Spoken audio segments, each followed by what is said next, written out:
Alright, I kind of want to go over what happened with the whole Charlie Kirk thing. So, let's say here's your gun. I'm not good at drawing, but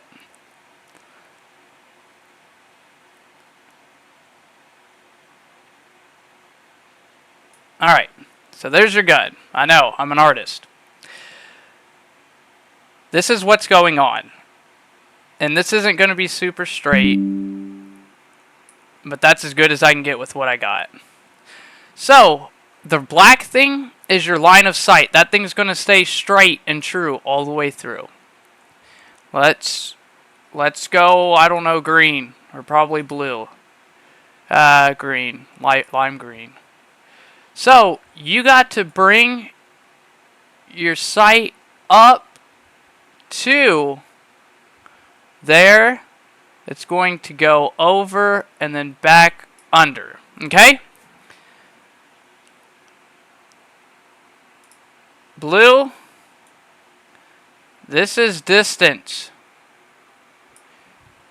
Not good at drawing, especially with the mouse. Oh God.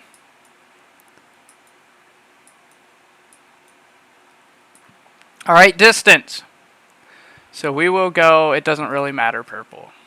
We will say this is your 0 point. Alright?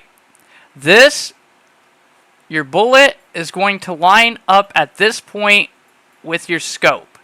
Let's put, most people do 100 yard 0. Okay? This, and it's not going to be as extreme as this, alright? But this is still a representation. 200. And then maybe around 300. It really depends on the ballistic coefficients, how straight the bullet flies, the velocity. You know, there's a whole lot of things that go into this. This is 300. So, 100, you see it's right on. 200, hey, it's a little bit high. 300, guess what? It's right on again. We'll put down here. I need to go back to black. Back to purple. 400. I really apologize for my art, guys, okay? But now you can see, hey, we got right on money, high, right on money, low, okay? And there's different ways you could do this. It depends on what yard 0 you're going for. Some people do a 50, and that changes all this stuff down, down the line. But as far as the research that I could do, and talking to a lot of people at the gun ranges, at shooting events and whatever else, and meeting a lot of hunters. If you've ever been to to get your hunting license, you have to go through a little training course, or your concealed weapons permit. Most people there, have rifles, and we, gun talk and whatever else about all that stuff, okay? But that's neither here nor there. Most common one is going to be this. Alright? It's going to be the most common one. Now, what we're looking at, I'm going to put an orange boy in here because I do not know if it's 150 or if it's at 200. Put a question mark there. Okay?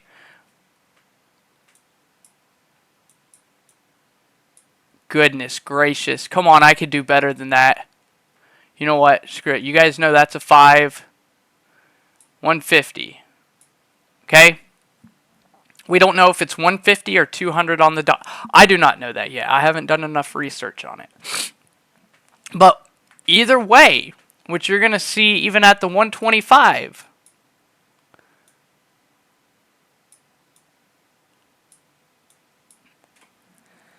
is it's going to be a little high, because your bullet's still going up to meet that 0, and it's going to continue to go up until gravity takes the course and it starts falling back down. Now, with all this being said, I hope you can visualize this and understand this. All right. I don't know how to start a new one. New. Save, sure.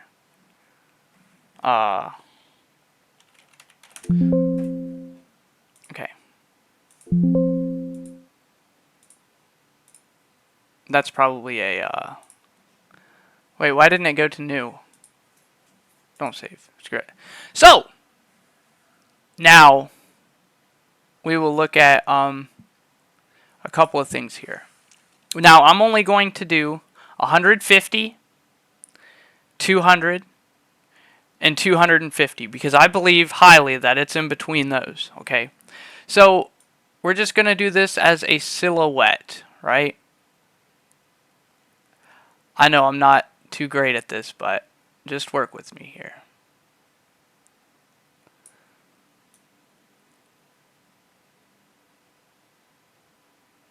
And they're not all the same size or whatever. We're going to say this is 150. I cannot do 5s for whatever reason. This is 200. And this is 250. Here we go. Yes! Alright. So, hear me out. In a scope,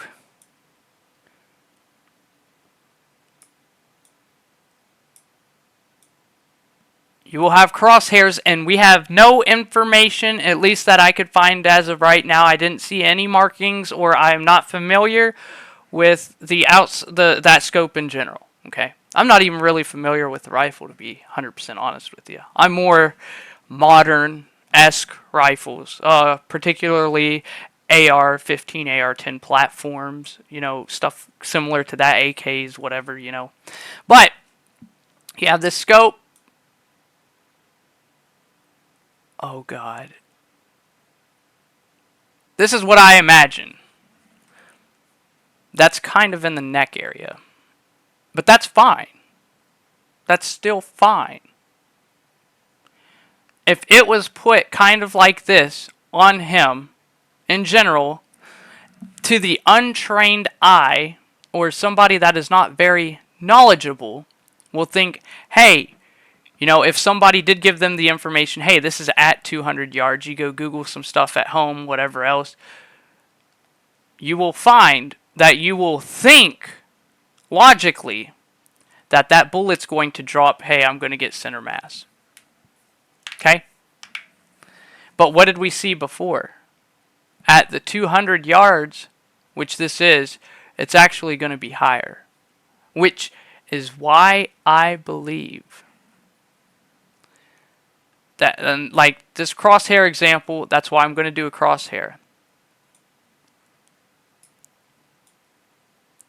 The scope was pretty much like that on him. Okay?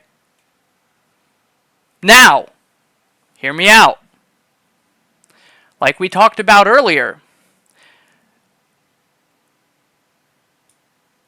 this is probably where it's going to hit.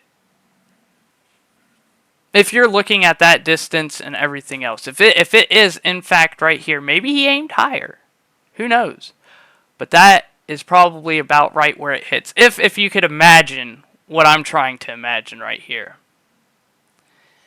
So, with that being said, if he was higher up, here, let me do another one.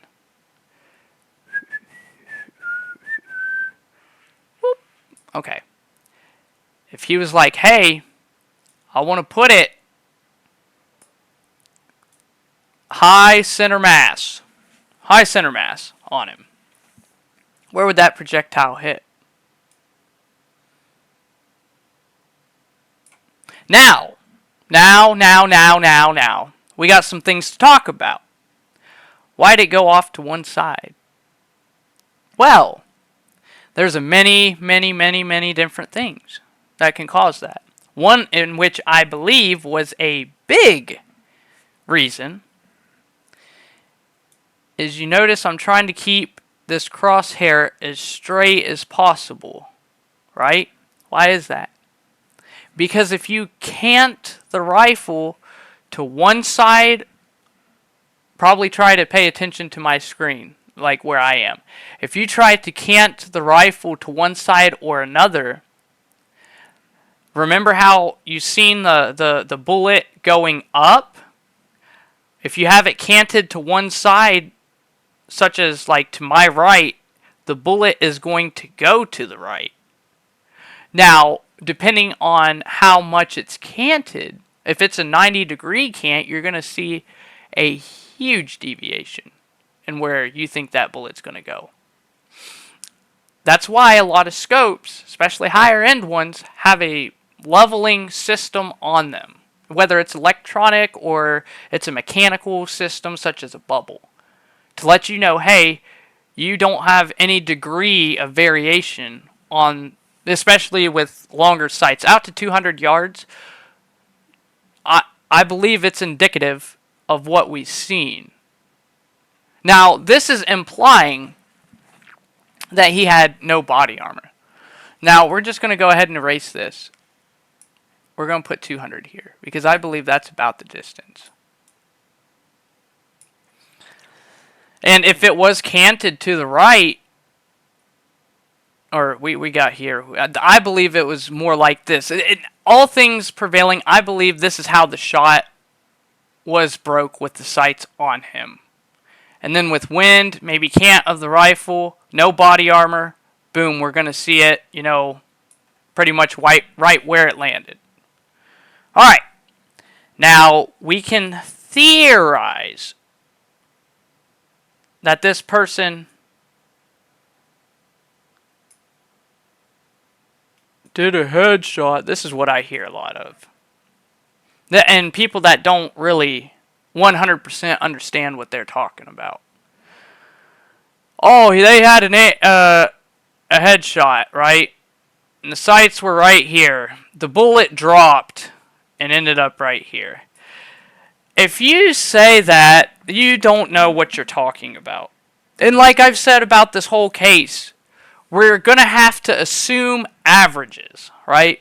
So, and what I mean by that is most probability of happening, which the rifle has pretty much come to what I was saying before the rifle was even found. We have to assume averages. It's just going to be a average 30 cal rifle, and that's what it ended up being. So with that in mind,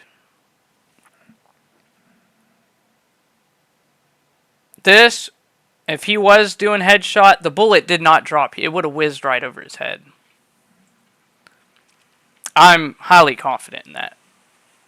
Because, like I've said in all the videos I've created on this, I've done shit like this in my life.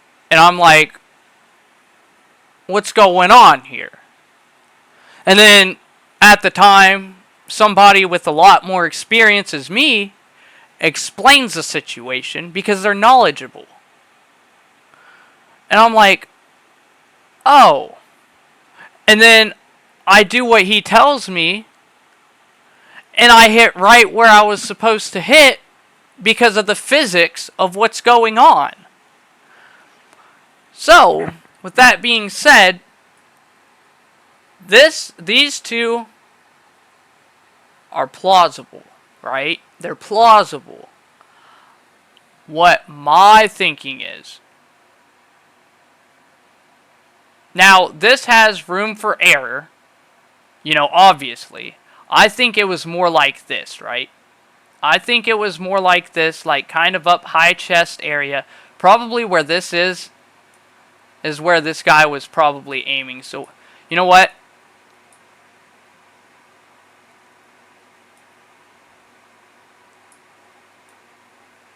Shit!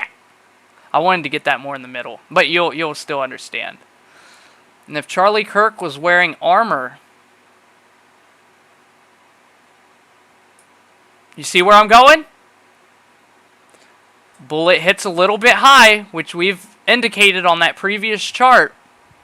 Hits a little high, hits right here on the top of this armor or right in this little tiny box that I'm drawing.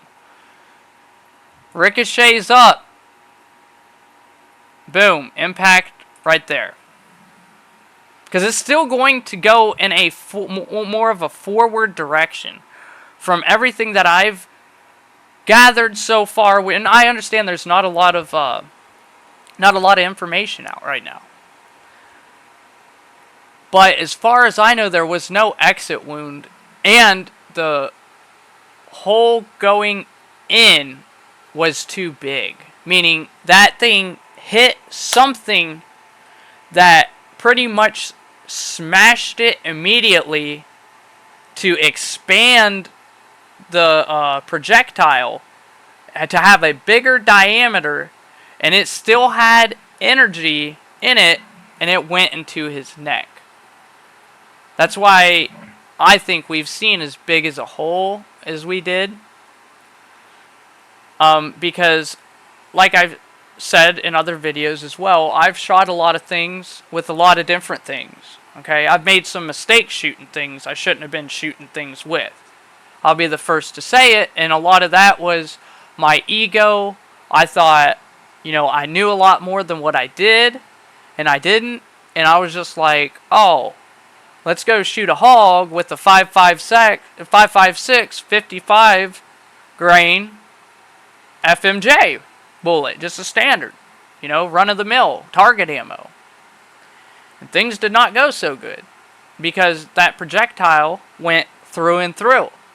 And then when that thing finally laid down and passed, I felt real bad and everything. I had to track it for a while. It was rough. It was a long time before that thing. I mean, I'm talking every bit of a half mile, maybe even a mile. Every bit of that. Could have been a mile and a half. Really, I mean, it took a long time. It took a long time. So if he was shot with a 30-06 right in the neck, you would it takes distance, time, and going through material to expand that bullet. And you wouldn't even, somebody's neck, which is, I think it couldn't be like mine. I mean, mine's probably only 6 inches wide. Maybe 6 or 7. But that could go all the way up to be a foot. I've seen some monsters out there, don't even have a neck, but I would say average, maybe 10, 11 inches on him. Maybe 10, 9, 10, something like that. You're not really going to get a lot of expansion. It would just been what looks like a pencil hole through and through. But these are just my thought processes on this, and I believe we have some scenario like this where kind of level with that line, but over here where this vertical sight is, right here, it hit somewhere in there, maybe a little high from the sight because of that chart I drew. I'll make another one just in case. Bottom of the barrel, meets at 100, goes over, back down. We'll do, 100, 200, 300, 400. So 1, 2, 3, 4. Oh God. Oh yeah, that's a 4. And we're at the 200, so she's going to be a little bit high. Here's the gun. I'm just going to do a real. Here's the scope. Shit. This is the scope. This is the barrel. Man, I'm bad at drawing, guys. I'm sorry. Especially on this. Yeah, but that's the gun. There's the barrel. Boop. At 100, high at 200, which this would show.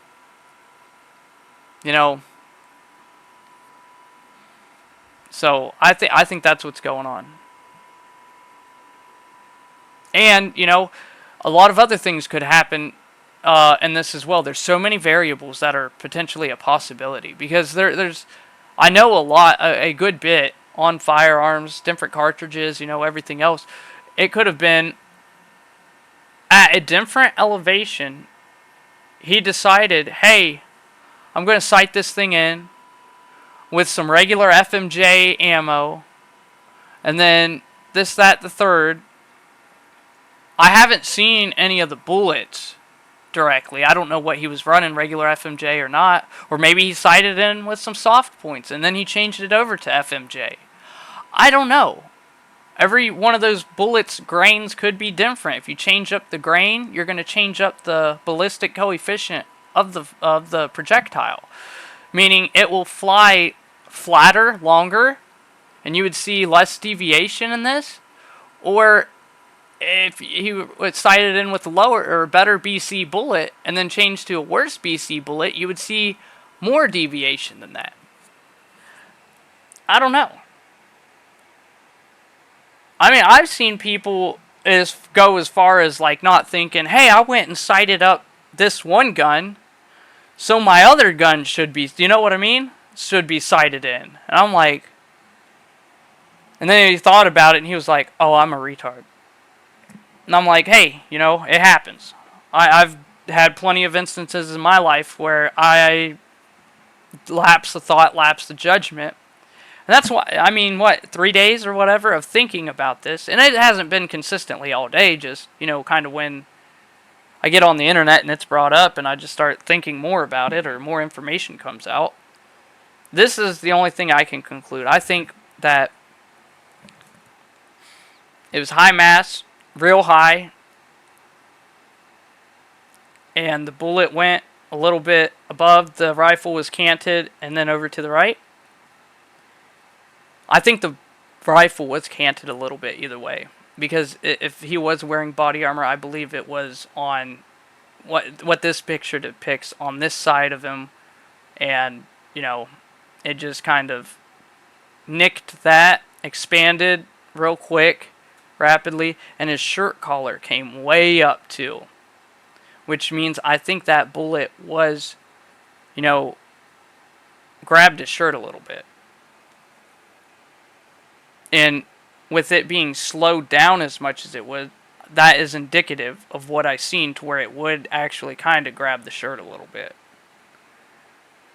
You know, I mean, I've seen outlines of stuff like little kind of square-esque things on his shirt and everything if you watch it frame by frame and whatever else. I think this is the highest probability right here. I made a video a while ago, but I think this is our winner. I shouldn't say anything like winning or whatever, but I think this is going to be what they come out with eventually after a complete investigation, which we still haven't got a complete investigation on Butler, PA, but when we get the maximum amount of data that they allow, I think this is what you'll be seeing. Second runner-up, no body armor. Like I said, at 200 yards, 200. It's going to go a little bit high. Rifle is canted a little bit. Or maybe he jerked the shot. That's another, like, recoil anticipation. That could be a thing. And then everybody has a different recoil anticipation. Maybe he kind of pulled when he was squeezing. Maybe he had his actual wrist around the buttstock, or his thumb around it, and you know there's a little bit of your whole body can tense up because of recoil anticipation, and the way you tense up, everybody's going to have a different muscle group that tenses up, so that could pull it a little bit as well. Or, you know, I've had a couple firearms, and there's barrel harmonics, and the way the barrel whips when that explosion goes off, and when your gun, or when that projectile, if it has consistent FPS on it, standard deviation, meaning the average shot doesn't move hardly at all, then you'll have consistent times where that will constantly shoot right, shoot right, shoot right. And then when the deviation of the round, like, because all this happens so fast, you'd have to watch slow-mo videos. But if the variable of the speed changes just a little bit, it's going to be shooting off to the left because it's whipping this way. There's just so many things. But and it's 200 yards, guys. You don't need, like I said before, you're not going to Walmart buying a Savage model with the regular glass and, pulling this off because I thought that this was the intended aim point.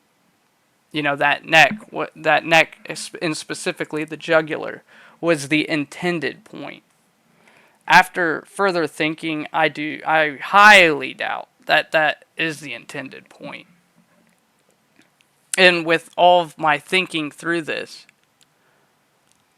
I just think that's where the bullet landed because of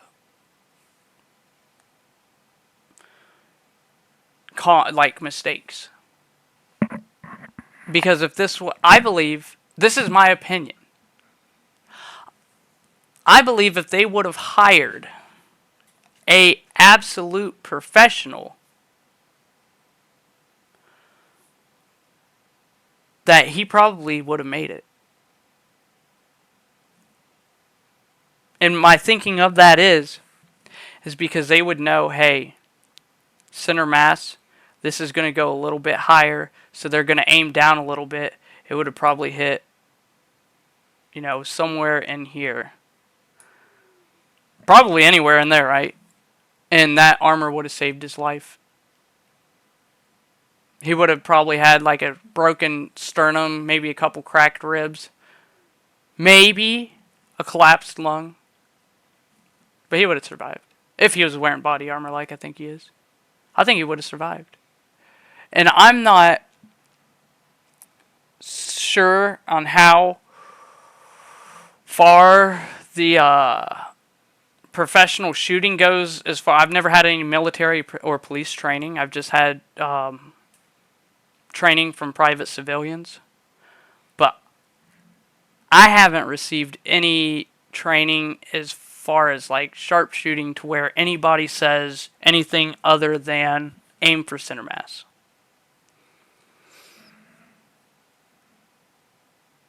So you're gonna get because you're it's like playing Fallout. If you've ever played Fallout, the highest probability, like something that says 90%, obviously you're gonna go for that, right? Because that's your highest probability. And if somebody was a professional, they're gonna do the highest probability. Especially with, you gotta climb up there. You're nervous as hell because you see thousands of people. Anybody can spot you. Your adrenaline's dumping. Your breathing's escalated. Your heart rate's going crazy. I'm just saying. And once you finally get up there, maybe you tell somebody or premeditate, hey, I'm doing a headshot on this motherfucker. Or whatever. But when you actually get up there and all these things start climbing to you, you'll be like, hey, let's 86 that idea. And, because you're probably shaking too a little bit. You're going to be like, yep, high center mass, baby. Promise. But, let me know what you guys think. Let me know if I'm a little too dumb to be discussing this or what. But I've seen experts discussing all this. And every single time I've seen an expert discussing on this, I'm like, what is this guy talking about? Like, I'm a peasant, uneducated, compared to the actual experts I've talked to. And these experts on what I'm seeing mainstream media-wise, or content creators that are putting stuff out, I'm kind of baffled in what they're saying and I'm hearing. And I'm just your regular peasant tax slave here. That has a little... I've hunted, okay? I've hunted a couple times. I've taken a couple classes. I don't know, man. But let me know what you guys think, and peace out.